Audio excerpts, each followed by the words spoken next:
आखिरकार उसे समझ आ जाता है कि शुरू से ही ये सब वेनम प्रिंसेस का प्लान था। वो सोचने लगता है कि क्या ये पॉइजन नॉर्मल पॉइजन से अलग है। उसके बॉडी में जो फील हो रहा है उसे साफ लग रहा है कि ये पॉइजन जरूरत से कहीं ज्यादा डैमेज कर रहा है। उसका बॉडी भारी हो रहा है, सांस लेना मुश्किल लग रहा है।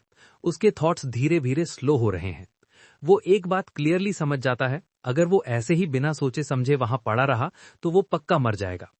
ये थॉट उसे डरा देती है, लेकिन इसी डर की वजह से उसका दिमाग एक्टिव रहता है। वो खुद को सोचने के लिए फोर्स करता है। वो खुद से पूछता है कि अब सरवाइव करने के लिए वो क्या कर सकता है। थोड़ा सोचने के बाद वो एक डिसीजन लेता है। अब आगे बढ़ने का सिर्फ एक ही रास्ता है। उसे उस ब्लैक लेजर्ड के बारे में ज्यादा जानना होगा जिसने उसे पॉइजन किया है। अगर वो उस क्रीचर को अच्छे से समझ पाए तो शायद पॉइजन का काउंटर मिल सके। इसी होप के साथ वो अप्रेजल कॉल करता है। डिवाइन वॉइस जवाब देती है और एक्सप्लेन करना शुरू करती है। वो बताती है कि ये क्रीचर एक डी रैंक मॉन्स्टर है। ये मॉन्स्टर अपने बहुत क्रूअल हंटिंग स्टाइल के लिए जाना जाता है। ये अपने प्रे को पॉइजन करता है और उसे मारने के बजाय वहां से भाग जाता है। जब पॉइजन पूरा असर दिखा देता है और प्रे हेल्पलेस हो जाता है या मर जाता है, तब ये वापस आकर उसका बॉडी खाता है। डिवाइन वॉइस आगे एक और इम्पोर्टेंट इन्फो देती है। वो बताती है कि ये क्रीचर जिसे वेनम प्रिंसेस कहा जाता है, अपना पॉइजन खुद अपने बॉडी के अंदर बनाती है। वो धीरे धीरे पॉइजनस सब्सटेंसेस खाकर ये पॉइजन तैयार करती है। लेकिन इसकी एक क्रिटिकल वीकनेस भी है। डिवाइन वॉइस बताती है कि वेनम प्रिंसेस के बॉडीली फ्लूइड्स ही उस पॉइजन का एकमात्र नोन एंटीडोट है। ये सुनते ही उसके लिए सब कुछ बदल जाता है। उसी मोमेंट वो अपनी सिचुएशन पूरी तरह समझ जाता है। अगर उसे जिंदा रहना है तो उसे वेनम प्रिंसेस को अलाइव पकड़ना होगा और उसके बॉडीली फ्लूइड से खुद को क्योर करना होगा। इसके अलावा कोई ऑप्शन नहीं है। उसकी पॉइजन रेजिस्टेंस स्किल की वजह से वो अभी पूरी तरह हेल्पलेस नहीं है। भले ही उसका बॉडी वीक लग रहा हो, फिर भी वो थोड़ी मूवमेंट कर सकता है। वो अपनी बची हुई स्ट्रेंथ का यूज करता है और रोल स्किल एक्टिवेट करता है। वो फॉरेस्ट में रोल करते हुए आगे बढ़ने लगता है। जैसा उसने सोचा था, वेनम प्रिंसेस उसका पीछा छोड़ती नहीं है। वो भी रोल स्किल का यूज करके उससे आगे बनी रहती है। अचानक उस पर एक क्ले स्पाइक लगती है। तभी उसे समझ आता है कि वेनम प्रिंसेस भी वो स्किल यूज कर सकती है। वो काफी देर तक रोल करता रहता है, ब्लर्ड विजन के बावजूद खुद को पुश करता रहता है। तभी अचानक उसे एक मेमोरी याद आती है। उसे वो क्लिफ याद आता है जिससे उसने पहले जायंट स्पाइडर से बचने के लिए जंप किया था। वो मेमोरी उसे एक आइडिया देती है। वो डिसाइड करता है कि वही ट्रिक इस बार वेनम प्रिंसेस पर यूज करेगा। अपनी सारी बची हुई स्ट्रेंथ इकट्ठा करके वो और तेज रोल करने लगता है। लास्ट सेकंड में वो डायरेक्शन बदलता है और वेनम प्रिंसेस को क्लिफ से नीचे धक्का दे देता है। जैसे ही वो गिरने लगती है उसके माइंड में रिलीफ आता है, लेकिन उसी पल वो रिलीफ पैनिक में बदल जाता है। उसे याद आता है कि वेनम प्रिंसेस के बॉडीली फ्लूइड्स ही उसके जिंदा रहने का एकमात्र तरीका है। अगर वो गिरकर मर गई तो उसने खुद अपनी मौत चूज कर ली है। बिना एक सेकंड सोचे वो भी क्लिफ से नीचे जंप कर जाता है। मिड एयर में पॉइजन फिर से उसके बॉडी में सर्ज करता है, इस बार पहले से भी ज्यादा स्ट्रांग। उसकी स्ट्रेंथ तेजी से खत्म होने लगती है। उसके हाथ पैर ऐसे लगते हैं जैसे किसी भी मोमेंट काम करना बंद कर देंगे। फिर भी वो हार नहीं मानता। वो अपनी आखिरी पावर समन करता है और बेबी ब्रेथ स्किल को फोर्स करता है। वो ब्लास्ट दोनों को थोड़ा ऊपर पुश कर देता है, बस इतनी ताकत से कि वो किसी तरह सॉलिड ग्राउंड तक पहुंच जाएं। जमीन पर गिरते ही उसका बॉडी पूरी तरह जवाब दे देता है। पॉइजन पहले ही बहुत डैमेज कर चुका होता है और वो अनकॉन्शियस हो जाता है। वो जमीन पर गिर जाता है और वेनम प्रिंसेस उसके चेस्ट के ऊपर आकर गिरती है। फॉरेस्ट से काफी दूर मायरा को दिखाया जाता है जो अपने विलेज वापस लौट रही होती है। वो पूरा दिन फिर से डाओ को ढूंढने में बिता चुकी होती है। वो उसका नाम पुकारती रहती है, हर पॉसिबल जगह देखती है, लेकिन फिर भी उसे कुछ नहीं मिलता। अचानक मायरा को डिस्टेंस से मारियल की आवाज सुनाई देती है। वो नहीं चाहती कि मारियल को पता चले कि वो फिर से फॉरेस्ट में स्नीक करके आई है। अगर मारियल को पता चल गया तो वो उसे जरूर स्कोल्ड करेगी। जल्दी से एक्ट करते हुए मारिया वुड से बाहर आती है और आवाज की तरफ चल देती है। जब वो मारियल के पास पहुंचती है तो काम फेस बना लेती है और ऐसे ग्रीट करती है जैसे कुछ हुआ ही ना हो। वो बताती है कि उसने मरिया को काफी देर से नहीं देखा था और उसे वरी होने लगी थी। वो कहती है कि उसने हर जगह सर्च किया, यहाँ तक कि मरिया के हाउस भी गई, लेकिन कहीं भी वो नहीं मिली। इसी वजह से वो मरिया से सीधा पूछती है कि वो इतने टाइम कहाँ थी। मरिया नहीं चाहती कि मरियल को सच पता चले, खासकर ये कि वो अकेले डॉग को फॉरेस्ट में ढूंढ रही थी। वो मरियल से कहती है कि उसे थोड़ी कोल्ड लग रही थी और उसने फ्रेश एयर लेने और अपना हेड क्लियर करने के लिए वॉक पर जाने का फैसला किया। मरियल उसकी बात सुनती है, लेकिन पूरी तरह कन्विंस नहीं होती। उसे मरिया के आंसर में कुछ स्ट्रेंज लगता है। उसे लगता है कि मरिया शायद फिर से सीक्रेटली फॉरेस्ट में सर्च कर रही थी, बिल्कुल पहले की तरह। इसी सस्पिशन की वजह से मरियल सीधे पूछती है कि क्या वो डॉग को वुड्स में ढूंढ रही थी। मरिया बिना हेजिटेशन के डिनाई कर देती है। वो फिर कहती है कि वो बस वॉक के लिए आई थी, क्योंकि वो ठीक फील नहीं कर रही थी। मरिया का सीरियस फेस देखकर मरियल के पास आर्ग्यू करने का कोई प्रूफ नहीं होता। कोई ऑप्शन ना होने की वजह से वो उसकी बात मान लेती है। टॉपिक चेंज करते हुए मरियल एक नई इन्फो देती है। वो बताती है कि एडवेंचरर्स का एक ग्रुप फॉरेस्ट सर्वे करने और डॉग को ढूंढने के लिए रास्ते में है। वो मायरा से कहती है कि अब प्रोफेशनल्स इस काम को संभाल रहे हैं, इसलिए उसे इतनी वरी करने की जरूरत नहीं है। वो जेंटली मायरा को समझाती है कि सर्च उन्हें करने दे और खुद सेफ रहने पर फोकस करे। मरिया चुपचाप सुनती है और सिर हिला देती है, लेकिन उसके दिल में वरी अभी भी बनी रहती है। उसी समय फॉरेस्ट के डीप अंदर वो धीरे धीरे होश में आता है। जैसे जैसे उसकी विजन क्लियर होती है, वो देखता है कि वेनम प्रिंसेस उसके सामने बैठी हुई है। पहले तो वो वर्स्ट अज्यूम करता है। उसे लगता है कि वो वहीं रुकी है ताकि अब उसे खा सके, क्योंकि पॉइजन तो उसे मार ही चुका होना चाहिए था। लेकिन जब वो मूव करने की कोशिश करता है तो उसे कुछ स्ट्रेंज महसूस होता है। अब उसके आर्म्स हैवी नहीं लग रहे थे। पॉइजन की बर्निंग पेन भी पूरी तरह खत्म हो चुकी थी। उसी मोमेंट उसे सब समझ आ जाता है। वेनम प्रिंसेस उसे खाने के लिए वहां नहीं रुकी थी, उसने उसे एंटीडोट दिया था। किसी तरह अपने ही बॉडीली फ्लूइड्स का यूज करके उसकी जान बचाई थी। ये समझते ही उसे एक और बात भी क्लियर हो जाती है। जब वो उसे बचाने के लिए क्लिफ से कूद गया था, उसी मोमेंट वेनम प्रिंसेस ने शायद उसे पसंद कर लिया था। अब वो उसे प्रे की तरह नहीं देखती, अब उसकी नजर में वो कुछ और बन चुका था। कुछ टाइम बाद वो डिसाइड करता है कि वो वेनम प्रिंसेस को अपने होम ले जाएगा। जब वो वहां पहुंचते हैं तो वो उन दोनों के लिए सिंपल डिनर प्रिपेयर करता है। जब वो साथ बैठकर खाना खाते हैं तो उसे एक ऐसी फीलिंग होती है जो उसने बहुत टाइम से महसूस नहीं की थी। उसे कंफर्ट महसूस होता है। उसे रियलाइज होता है कि काफी टाइम बाद वो किसी और के साथ बैठकर खाना खा रहा है। जो लोनलीनेस वो फील कर रहा था वो धीरे धीरे कम होने लगती है। धीरे धीरे काफी क्लोज हो जाते हैं। टाइम के साथ वो ट्रू पार्टनर्स बन जाते हैं और साथ मिलकर हंट करना शुरू करते हैं। वो सीखते हैं कब साथ मूव करना है, कब अटैक करना है और कब पीछे हटना है। जैसे जैसे डेज पास होते हैं उसकी प्रेजेंस उसे नॉर्मल लगने लगती है। अब उसका आसपास होना स्ट्रेंज नहीं लगता, बल्कि ये नेचुरल लगता है, जैसे चीजें अब ऐसी ही होनी चाहिए।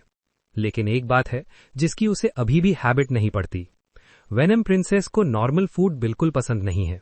वो उसे दिया हुआ कोई भी खाना नहीं खाती।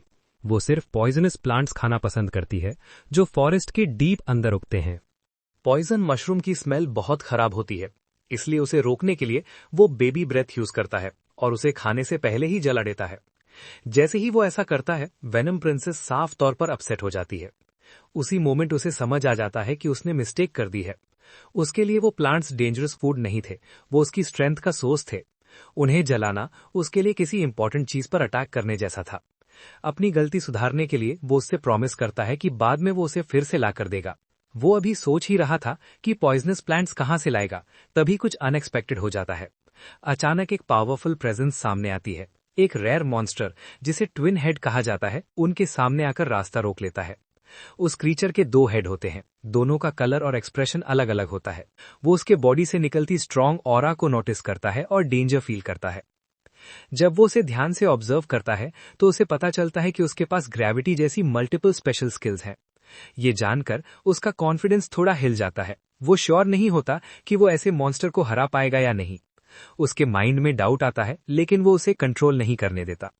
डेंजर सामने होने के बावजूद ना वो ना ही वेनम प्रिंसेस हार मानने को तैयार होते हैं। वो दोनों एक क्विक लुक एक्सचेंज करते हैं और बिना बोले डिसाइड कर लेते हैं कि वो साथ फाइट करेंगे। वो एक सिंपल प्लान बनाते हैं। वो खुद ट्विन हेड के सामने जाएगा और उसका अटेंशन अपने ऊपर रखेगा, जबकि वेनम प्रिंसेस ट्री में हाइड होकर राइट मोमेंट का वेट करेगी ताकि पॉइजन अटैक कर सके। वो आगे बढ़ता है और सबसे पहले अटैक करता है मॉन्स्टर की स्ट्रेंथ टेस्ट करने के लिए। ट्विन हेड तुरंत जवाब देता है और पूरी फोर्स से काउंटर अटैक करता है। ये काउंटर इतना स्ट्रांग होता है कि वो पीछे धकेल दिया जाता है और बैलेंस बनाने के लिए उसे पीछे हटना पड़ता है। वो अभी रिएक्ट भी नहीं कर पाता कि ब्लू हेड अचानक माउथ खोलता है और मैजिक कास्ट करने लगता है। उसके नीचे एक ग्लोइंग मैजिक सर्कल बनता है और एक इंस्टेंट में उसके आसपास की ग्रेविटी बहुत बढ़ जाती है। जब ऐसा लगता है कि वो पूरी तरह फंस चुका है, तभी वेनम प्रिंसेस अपने हाइडिंग स्पॉट से मूव करती है। वो पॉइजन लगी हुई क्ले डार्ट ट्विन हेड की तरफ फायर करती है। ये अटैक स्पेल को इंटरप्ट कर देता है और ग्रेविटी इफेक्ट गायब हो जाता है। वो फ्री हो जाता है। जैसे ही उसे बॉडी पर कंट्रोल मिलता है, वो अपनी बची हुई सारी ताकत के साथ हवा में जंप करता है। वो बेबी ब्रेथ को सीधे ट्विन हेड पर अनलीश करता है और उसे हेड ऑन हिट करता है। उसे लगता है कि ये अटैक मॉन्स्टर को खत्म कर देगा, लेकिन शॉकिंगली उसकी आंखों के सामने ट्विन हेड अपनी हेल्थ रीजनरेट कर लेता है, क्योंकि उस छोटे से एक्सचेंज में उसने एक इंपॉर्टेंट बात सीख ली थी। अब उसे क्लियर समझ आ जाता है कि ब्लू हेड मैजिक संभालता है और रेड हेड फिजिकल अटैक्स करता है। इस नॉलेज के साथ उसे पता होता है कि उनका नेक्स्ट मूव और ज्यादा स्मार्ट और फोकस्ड होगा। वो बिना स्लो हुए सीधे ट्विन हेड की तरफ रश करता है। रेड हेड आगे झपटता है और उसे काट लेता है। उसके पूरे बॉडी में पेन फैल जाता है, लेकिन वो चीखता नहीं है। ये बिल्कुल वही था जो उसने प्लान किया था। जब रेड हेड उसे काटने पर फोकस्ड रहता है, तभी वो अपना बॉडी ट्विस्ट करता है और पूरी ताकत के साथ एक फास्ट और पावरफुल अपरकट सीधे ब्लू हेड पर मारता है। अटैक परफेक्टली लैंड होता है। ब्लू हेड अपना बैलेंस खो देता है। बस यही छोटा सा ओपनिंग वेनम प्रिंसेस के लिए काफी होता है। वो अपने हाइडिंग प्लेस से जंप करती है और ब्लू हेड को काट लेती है, सीधा पॉइजन बाइट। ट्विन हेड दर्द से जोर से रोर करता है और तुरंत रीजनरेशन स्किल एक्टिवेट करता है। पहले ऐसा लगता है कि उसकी वूंड्स हील हो रही हैं, लेकिन फिर कुछ स्ट्रेंज होता है। फ्लैश रीजनरेट होने के बावजूद मॉन्स्टर का एचपी लगातार गिरता रहता है। पॉइजन उसकी हीलिंग एबिलिटी से कहीं ज्यादा स्ट्रांग निकलता है। ये देखकर उसे पहली बार रियल कॉन्फिडेंस महसूस होता है। उसे पूरा यकीन हो जाता है कि ये बैटल अब उनकी है। अचानक ट्विन हेड कुछ ऐसा करता है जिसकी किसी ने उम्मीद नहीं की थी। पॉइजन सिर्फ ब्लू हेड वाले साइड में फैला होता है। उसे आगे फैलने से रोकने के लिए रेड हेड जोर से बाइट करता है और ब्लू हेड को पूरी तरह अपने बॉडी से अलग कर देता है। ब्लू हेड के जाने से मॉन्स्टर अब मैजिक यूज नहीं कर सकता, लेकिन ये रिलीफ ज्यादा देर नहीं रहता। उसे समझ आता है कि अपने एक हेड को सैक्रिफाइस करना ट्विन हेड की स्पेशल एबिलिटी है। ब्लू हेड, जो बॉडी से अलग हो चुका है, फिर भी अलाइव रहता है। वो जमीन पर गिरता है और तुरंत अपने आप मूव करने लगता है। बिना टाइम वेस्ट किए वो वेनम प्रिंसेस की तरफ मुड़ता है और उसका पीछा करने लगता है। वो उसे बचाने के लिए रश करता है, लेकिन रेड हेड उसका रास्ता ब्लॉक कर देता है। वो वहीं रुककर फाइट करने को मजबूर हो जाता है। रेड हेड पूरी फोर्स से अटैक करता है। वो जोर से स्विंग करता है और बार बार काटने की कोशिश करता है। वो काम मूवमेंट्स के साथ रिस्पॉन्ड करता है, शार्प काउंटर्स देता है और पीछे हटने से मना कर देता है। फाइट ज्यादा देर नहीं चलती। अपने एक्सपीरियंस और परफेक्ट टाइमिंग का यूज करके वो एक ओपनिंग ढूंढ लेता है और अपनी नट क्रैकर टेक्निक अनलीश करता है। अटैक परफेक्टली लैंड होता है। रेड हेड की लाइफ हमेशा के लिए खत्म हो जाती है। चारों तरफ साइलेंस छा जाती है, लेकिन उसका हार्ट फिर से तेज धड़कने लगता है। उसे दूसरा हेड याद आ जाता है। पैनिक उसके अंदर भर जाता है जब उसे रियलाइज होता है कि वेनम प्रिंसेस अभी भी डेंजर में है। वो इस वर्ल्ड में उसकी एकमात्र फ्रेंड है। वो एरिया में डेस्परेटली सर्च करता है। जो टाइम बहुत लंबा लगता है, उसके बाद उसे आखिर मूवमेंट दिखती है। वेनम प्रिंसेस एक बुश के पीछे से क्रॉल करती हुई बाहर आती है। वो बैडली वुंडेड होती है, लेकिन अलाइव होती है। अचानक ब्लू हेड पीछे से सामने आ जाता है। वो उसे खत्म करने के लिए सीधे उस पर जंप करता है। वो बिना सोचे रिएक्ट करता है। सिर्फ अपने बेयर हैंड्स का यूज करके वो ब्लू हेड को पकड़ लेता है और पूरी ताकत से क्रश कर देता है। खतरा हमेशा के लिए खत्म हो जाता है। जब सब कुछ फाइनली खत्म हो जाता है, वो वेनम प्रिंसेस की तरफ दौड़ता है। वो उसे अपनी आर्म्स में खींच लेता है और कसकर पकड़ लेता है। वो उससे कहता है कि उसे अब इंसान बनने की कोई परवाह नहीं है। वो कहता है कि वो ड्रैगन बनकर भी खुश है, बस वो उसके साथ रह सके। उसी मोमेंट उसके माइंड में सिस्टम वॉइस गूंजती है। वो उसके नए स्टैट इंक्रीजेस अनाउंस करती है। फिर वो एक फाइनल मैसेज ऐड करती है। वो बताती है कि उसने ह्यूमन ट्रांसफॉर्मेशन अनलॉक कर लिया है। ये सुनते ही उसकी आंखें शॉक में फैल जाती हैं। वहीं दूसरी तरफ विलेज में मारिया और मैरियल एडवेंचरर्स के आने की प्रिपरेशन में बिजी होती हैं। मारिया सोचती है कि वो लोग कैसे होंगे, क्योंकि उनके विलेज में रेयरली विजिटर्स आते हैं। उसी समय डोर पर नॉक की आवाज आती है। कुछ मोमेंट्स बाद एडवेंचरर्स अंदर स्टेप करते हैं। यहीं एपिसोड 5 खत्म होता है। नेक्स्ट पार्ट मिस ना करने के लिए सब्सक्राइब करो और नेक्स्ट वीडियो जरूर देखो।